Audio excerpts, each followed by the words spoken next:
नवरंगपुर जिले में अंतर्जातीय योग दिवस पालन। सारा विश्व में आज अंतर्जातीय योग दिवस पालन होउथिबा बेले नवरंगपुर जिले में यह पालित होइछि।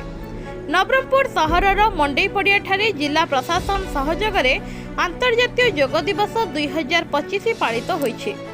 एही कार्यक्रम में मुख्य अतिथि भाव जिलापाल डॉक्टर शुभंकर महापात्र जोग देइथिले। एथिसह नवरंगपुर जिला स्तरीय अधिकारी स्वयं सहायिका दल सदस्य महाविद्यालय छात्र छात्री माने जोग दे योग अभ्यास करथिले।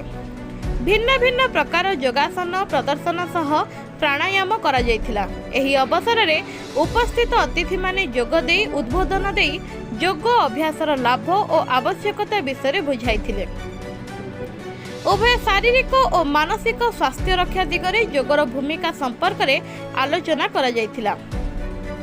अन्यपटे उपस्थित छात्र छात्री और जनता योग दिवसर महत्व सह योग द्वारा किभली मानसिक शांति सह शारीरिक और बौद्धिक विकास घटिताए एवं एक निरोग जीवन यापन पई योग किभली कार्य करिथाए ताहा वर्णना करिबा सह एक सुस्थ और समृद्ध राष्ट्र गठन पई योगर भूमिका संपर्क में उपस्थित अतिथिवृंद आलोकपात करथिले।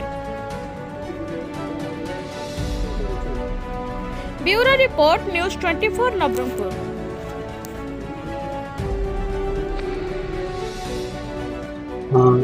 आज 11तम अंतर्जातीय योग दिवस आज नवरंगपुर जिले में मंडे ग्राउंड रे पालन करुचु एवं देश सारा राज्य सारा एवं आंतर्जातिक स्तर में योग दिवस को पालन करा जाउछि।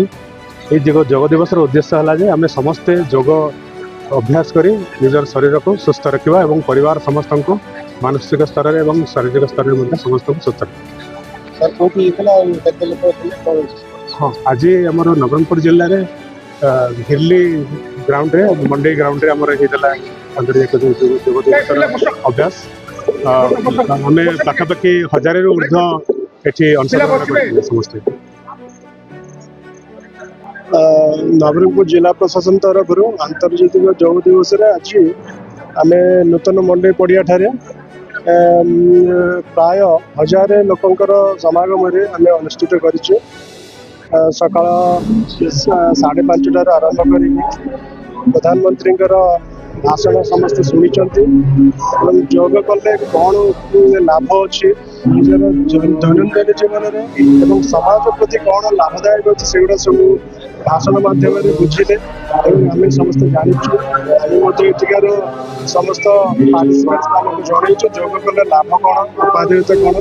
आशा कर आज अंतर्जातिक योग दिवस उपलक्षे आम जो योग अनुष्ठित करिछु नवरंगपुर जिलार नूतन मंडई पड़िया ठारे जेते लोग पार्टिसिपेट करछन्ती समस्त निज निज अंचल को जाइकी निश्चित अन्य लोक मानक एनकरेज करेंगे उत्साहित करेंगे एवं प्रतिदिन दैनंदिन योग करने समस्ते निजे निजे आगवर हेबे बोली मोर आशा।